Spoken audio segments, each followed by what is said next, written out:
Hey there, welcome to CoinDesk TV. You're watching The Hash. This is where we get y'all up to speed of what's going on in the world of crypto and more. I'm Zach Seward, that's Wendy O, and that's Will Foxley. And we are here to dive right in. Will is going to lead us off today.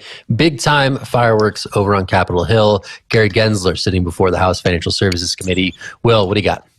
That's right. I think this is a story that's going to make Wendy particularly happy because Gary Gensler was getting it from all sides, especially from the Republicans on the Senate Banking Committee, or the House Banking Committee, I should rather say. Let's take a look at this clip from Representative Patrick McHenry from the great state of North Carolina interviewing Gary Gensler. Is Ether a commodity or a security? Without speaking to anyone. I know you've repeatedly said you're not going to speak to one, except you've spoken to one, Bitcoin. So I'm asking you to speak to a second one, the second largest market cap here. And speaking to the tokens, there's 10 to 12,000.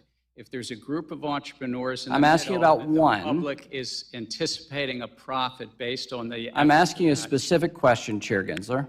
I said this in private. This should be no shock to you. I'm asking this question. Is Ether a commodity or a security? And again, it depends on the facts and the law. And if there's a group of individuals... I'm asking you about the facts and the law sitting in your seat and the judgment you are making. And so, Mr. Chair, I think you would not want me to prejudge because I'm also... But you have prejudged on this. Pretty incredible stuff. That was from the House Committee looking at financial services. This was exactly what Wendy wanted. Of course, we've all wanted for a little bit from the crypto community, I can say. I think from Gary Gensler's purview, though, I got to defend him a little bit here. Like, maybe he doesn't want to prejudge without putting out any sort of SEC documentation. On the other side, Patrick McHenry's side, and a lot of the House Republicans there, they're saying that he is liable to Congress and he must be informed by Congress, and they are not happy with the judgments and the job he is doing right now. Zach, I'll throw it over to you.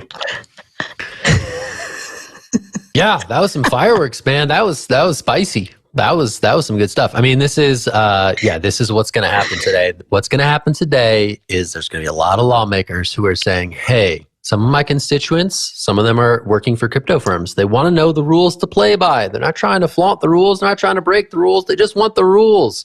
And so exchanges like this indicate the level of frustration that the industry is feeling. And by way of their lawmakers that they've reached the ears of in some point in the past, you're hearing exchanges like this that are bordering on testy even. So the fact that this lack of clarity continues to plague the industry makes it really hard for the good actors in the space to comply. The lack of compliance, we saw this from other people on Capitol Hill, isn't the fault of those seeking to comply.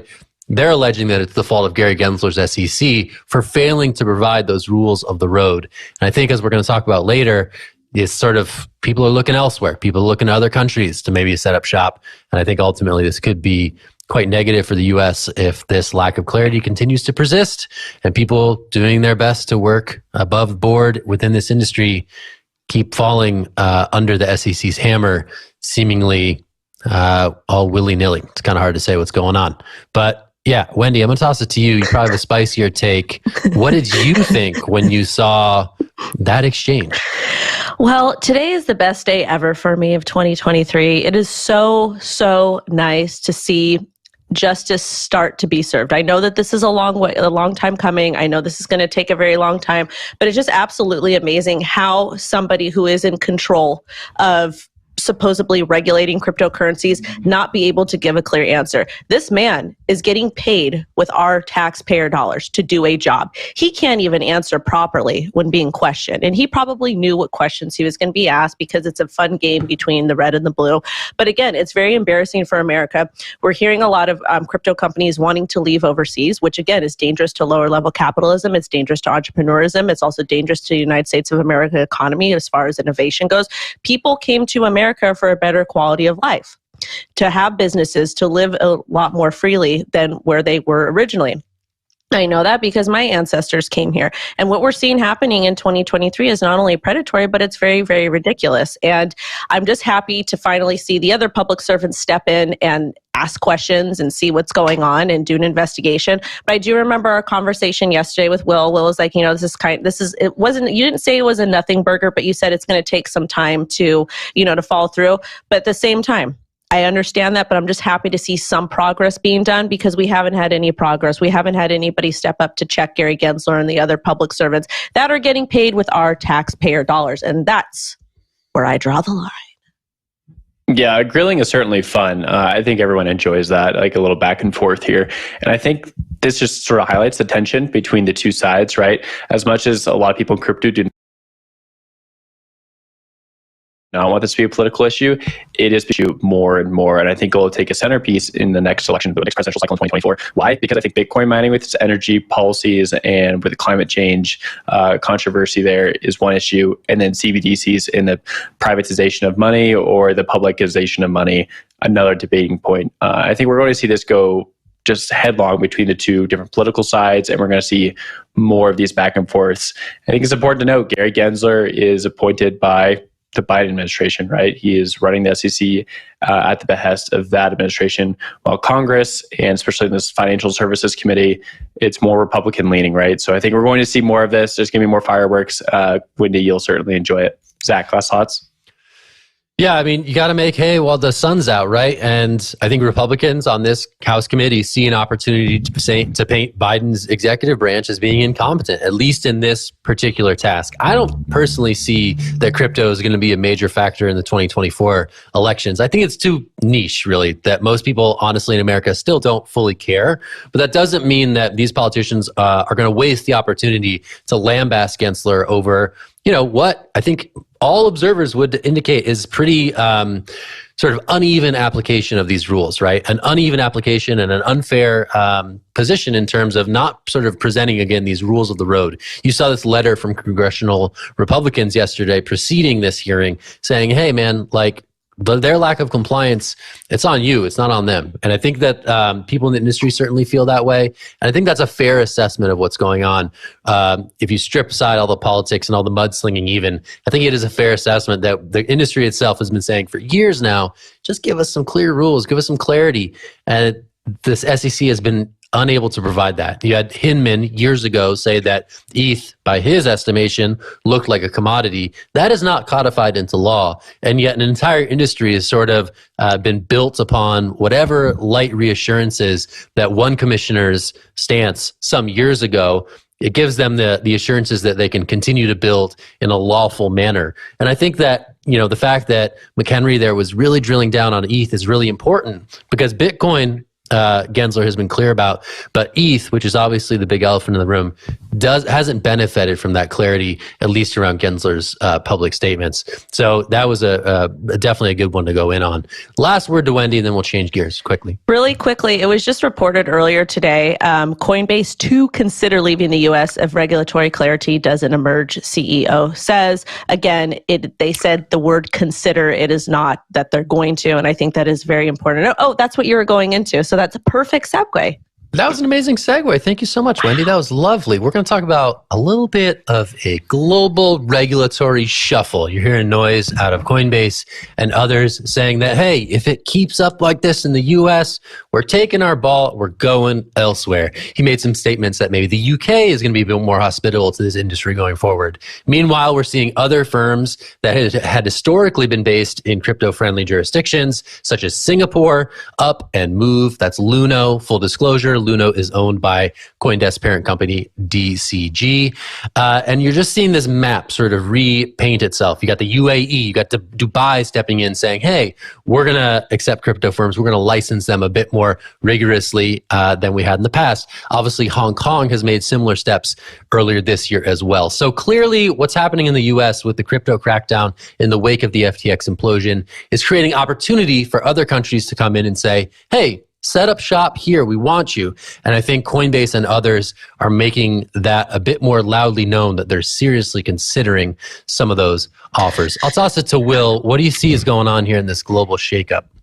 Yeah, let's go to the Coinbase story, which Brian Armstrong said in a tech summit talk that they are looking at possibly leaving the US. I think I'm going to call like a little BS on this because I think they would have gone down this path to go public, to build within the US, a heavily San Francisco-based team, if only just to relent when things start to get tough. I think they knew that this could be a possibility with their roadmap, right? So I think Binance and Coinbase are the two exchanges to look at in the circumstances. Binance chose to jump all over the world, jurisdiction hop, as we call it, right? Wherever CZ is the headquarters of Binance. And they've done that for years now, and it's sort of worked. And really has actually worked extremely well because they're able to soak up all these users who want to use crypto applications.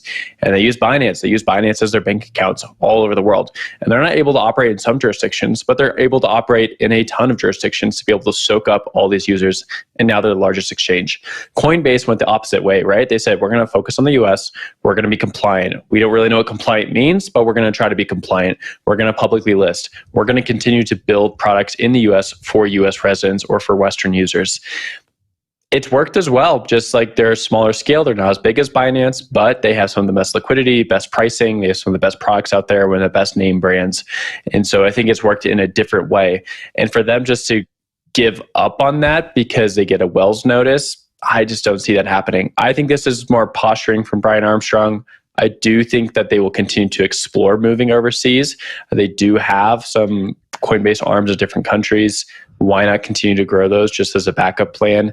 But you don't drop all this money, especially in going public, only to fold when things start to get a little bit more tough. Wendy, over to you. So I totally agree with you on that, Will, and I think that Coinbase is bluffing a bit, but at the same time, it's important that they come out and they do indicate that they will consider leaving the U.S. if they're not given clear regulation. Coinbase does have a lot of ties with a lot of different government entities. I know that they worked with ICE in the past, and they've done a lot of those types, provided some, KYC, AML services, those types of things, and they're working with a lot of the protection agencies. So if Coinbase does leave the United States, I think that they would absolutely decimate crypto here. I was arguing with somebody on Twitter about, they said we don't need Coinbase, we don't need any centralized exchanges. But in fact, I believe that most Americans are not tech savvy. They don't have a STEM background, and they wouldn't be very eager to get into the crypto markets, even to just play around with Bitcoin, just because people are not tech savvy, and using DeFi is still complex. So I agree with you, Will. I don't think Coinbase will leave, but I think it's important that they put it out there that they will consider it. And again, that is going to be putting pressure on a lot of these public servants to step up and tell the SEC and the other regulatory bodies, give us some sort of clarity, because this has gone on too long and it's absolutely ridiculous and an embarrassment. I'm going to side with Will on this one. I think it is a bit of posturing. I think until the crypto sector represents a significantly larger share of jobs in the US, that these claims are going to fall on deaf ears, right? Like, we're taking our ball and going home only works if people really, really want to play with you. And it only works if you have a significant sort of job force that you can point to. Coinbase by no means is small, right? But still, this industry is small in terms of total employment share in the US. So it's going to be interesting to see if they have enough leverage to be like, well, we're not going to be here. It's going to be interesting to see if that's actually going to force the conversation or if it's just going to fall on deaf ears. I'm kind of inclined to think the latter, but I don't know. Wendy, what do you think? I just think that it has nothing to do with jobs, because you can't create jobs in an industry that's not regulated, or an industry that the public servants refuse to regulate, because no one will hire in the U.S. for the most part. I think it does have to do with the partnerships and the types of services that Coinbase does provide to a lot of the public servants and to a lot of the regulatory industries, again, with ICE, and then doing, having and being involved in the whole cybersecurity thing, because if some type of bad money goes through Coinbase, that's how the U.S. government knows. I don't think the U.S. government is competent to do a lot of these the blockchain analytics on their own. Just my personal opinion, though.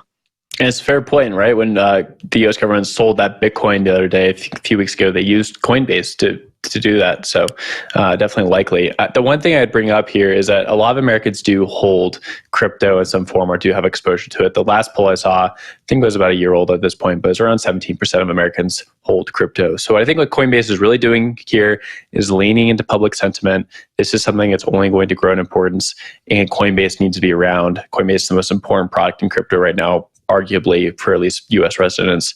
So let's make sure that we steward this correctly. I think that's their point. We'll see what happens with it, though, right? Every day there seems to be a different update. Zach, over to you. Well, we'll just hit pause on this convo for now. I'm sure we'll pick it up soon in the future. But you know what is not stopping? Airdrops. People still, they love the airdrops. They love the free money. Gala Games talking about some airdrops coming up soon. We'll talk about that and more on the flip side of this short break. Stick with us. It's The Hash.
Hello and welcome back to the Hash on CoinDesk TV. Let's talk about some memes. Why not? Meme coins. We see them pop up. We see them skyrocket. We see them fall.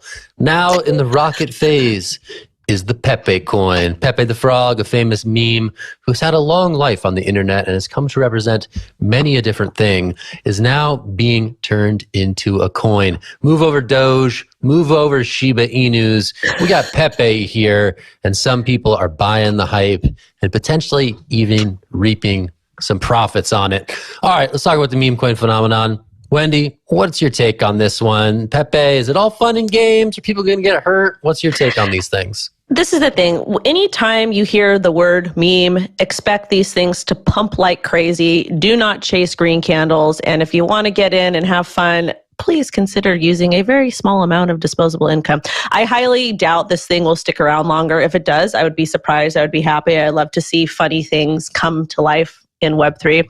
But at the same time, this could maybe lead to a potential another run like we saw with DeFi summer of 2020. Who knows? I don't know. There's a lot of meme coins out there. Just be safe, guys, and just understand that this thing probably won't last very long. So just make sure to take your profit, moonbag, get in, profit, moonbag, and get out. Will? Yeah, I have some doubts about this story. I feel like there's got to be a Pepe token out there in the wild from the last few years somewhere, right? I know that the counterparty, which was a Bitcoin application of sorts, actually had Pepe NFTs as far back as like 2017. So there's definitely been an NFT Pepe frogs for quite a while. I'm surprised that took this long for us to tokenize and then throw these out into the wild, these individual tokens for the Pepe. So that seems a little dubious. But I follow everything that Wendy's saying there, right? Like, you know, memes come and go, green candles come and go. Not much to it there. You know, just be careful with what you're purchasing because things do die. DeFi summer, we saw a lot of food tokens, right? I don't think anyone's touching a food token. It's been 3 years and those things are all dead. It's just what happens in crypto. Be careful what you're purchasing. Now, I guess it's my turn, which I'm very, very excited about this story. Full disclosure, before we get into this story, you guys, I have a big bag of Gala. I've been invested for quite some time, and this makes me happy because I love airdrops. And again, this nothing that I say is financial advice any way, shape, or form. I'm just an investor, have a moon bag. Anyways, Gala to airdrop version 2 tokens in May. So basically, they're going to be dropping a new token to users on May 15th. Version 2 will be dropped on a one-to-one basis to holders of the current Gala tokens. V1 tokens won't hold any value following the airdrop. Bummer, but who knows? Somebody might do something fun with it. Version 2 tokens are part of a broader upgrade to the Gala smart contracts on Ethereum, and it's going to introduce burn mechanism, which will make tokens more valuable in the future. In quotes, okay? Upgrade will also bring improvement to security enhancements and feature upgradability, not scalability, but upgradability. And then Gala advised users to remove their Gala tokens from any liquidity pools or smart contracts before the snapshot on May 15th. So it's an airdrop, but it's not really an airdrop, but it is. Zach, you want to comment on this? Yeah, I'll comment on it. I mean, I'll leave the airdrop phenomena aside for the time being. We'll talk instead about Web3 gaming. Obviously, there's a ton of interest around Web3 gaming. I think there's been some early indicators that there's some legs to it, right? Axie Infinity famously sort of became the first widely adopted Web3 game. It obviously had problems thereafter, both with the tokenomics and, oh, by the way, that massive hack by North Korean hackers of the Ronin network on which the game operated, right? So Web3 gaming, I think, has sort of been in that conversation as maybe that next big thing that will fuel adoption, similarly to how NFTs brought a lot of people into the fold. But I think the jury's still out as to whether or not gamers really want the functionality that Web3 gaming can offer them, right? You hear people in crypto say, you know, true ownership of digital assets. People in the games world don't seem to fully care about that just yet. And I think it's, you know, it's still like has to be proven by firms such as Gala and others as to whether or not they can move the needle on Web3 gaming and get that message out there about true digital ownership out to the gaming world. Because for like so far, there's just been headwinds against it. And I think whether or not this will move the needle is obviously to be determined, but people are trying to crack that nut. They see this as a big opportunity, Web3 gaming, and whether or not these guys can seize the day, again, to be determined, but we're going to see a bunch of experiments around this in the coming 12 to 18 months, I think at least. I don't know, Will, what's your take on the Gala airdrop? Yeah, I got two takes. One maybe a little bullish and one a little curmudgeon-y. So I'll start with the bullish just to make Wendy happy. I do think we're looking forward to the next cycle, whatever that comes, Could be a year from now, could be 2 years from now, who knows? But what we do know is that there are some narratives already forming, and I think L2s, layer 2s on top of these different networks, especially Ethereum, is one narrative, and then the second would probably be DeFi gaming, the implementation of tokens right into any sort of game you want to play. This is definitely like a thing in normal gaming, right? Like this is very old. Typically you have to use a credit card or something like that, and you're able to buy like in-game money and then directly purchase things in the game. Huge gaming community that has interest in there. But the issue has been to date that a lot of these tokens have not been sticky when they have put them into games, and the gaming community has had a pretty love-hate relationship with crypto, where a lot of times they invest in crypto, but they don't like the side effects of crypto, namely the purchasing of GPUs and the fact that it's hard to get a GPU when any of these other tokens pump. That being said, I think when we go forward to like the next cycle, L2s, gaming, those things are probably going to be very big, just like the last cycle. We saw Bitcoin and layer 1 sort of being like the narrative. Now for the curmudgeon-y take, just to throw it over to Wendy, I do have some issues with this story, and that is like the market cap metric here. They say it's around $360 million market cap. And basically what they're taking there is the amount of tokens in distribution, which is about 7.5 billion, and the price of the token, which is down in the pennies, and multiplying the two and coming up with a market cap. And the reason they do that is basically so you have some sort of like intuitive sense of how big this market is. But it doesn't really work for these smaller tokens because there's no liquidity. And so if you do start seeing large sells of tokens into the marketplace, you're going to see the price drop really quickly. So I think that this could be like a pretty misleading metric and gives you a tough look into what DeFi gaming is in the current moment. I think that it's going to be a bullish segment for crypto, but I think at the moment it's still like pretty backwatery and there's not a lot going on. Throw it over to you, Wendy. Yeah, I do know that they did hire because they have a really, really big ecosystem in the gaming sector, and they also have Gala Music and Gala Film. I do run some Gala nodes. I don't think I have any Gala Film nodes, but anyways, one of the things that they did do is they did hire economists to kind of reevaluate the tokenomics for a lot of their different games and a lot of things that they were doing just to make sure that the model was sustainable for the future. And I think that's a big problem that a lot of the Web3 gaming stuff is having, is that they came out with these really great ideas, but they didn't think that far ahead. But that's okay, and I hope that this airdrop does start to rectify itself. They did talk about some type of burning mechanism, so I don't know exactly how that's going to work. But again, you guys, all this stuff is still in beta. So if you're investing in this stuff, if you're buying it, if you're interested in it, make sure to have like an entry and exit or a trading or investing plan with it. Don't buy into this stuff thinking that it's always going to moon all the time and it's going to create generational wealth. It could, but at the same time, everything in crypto today in 2023 is still technically in beta, including Bitcoin. Yeah, Where? I mean, everyone's in beta, right? We're just working towards some better state of our future self. You know, if you really think about it, it's Taco Tuesday. Zach 2.0. Zach 2.0. I'm still in beta. I'm old as hell. I'm still in beta. Don't worry about it, guys. All right, that's it for the show today. Thanks for watching The Hash. It's a 3-Box Tuesday. It's me. It's Wendy. It's Will. We'll be around tomorrow. But also, you know where we'll be next week? Austin, Texas. Get down there. Consensus is coming up. There's going to be a ton of great content. Not only the Hash stage, but there's going to be like all sorts of stuff going on. We got William Shatner. We got Olaf Carlson Wee for you true OG crypto heads out there. We got a ton of folks talking about really interesting things in the industry and more. So come check it out. We'll be down there. It'll be fun. Also, check us out on the podcast network. Good stuff over there. Listen to The Hash. Listen to whatever shows you like. A lot of good stuff on the podcast network. Check that out. All right, that's it for the show today. Again, Zach, Wendy, Will, we wish you well. We'll talk to you soon. See ya. See ya.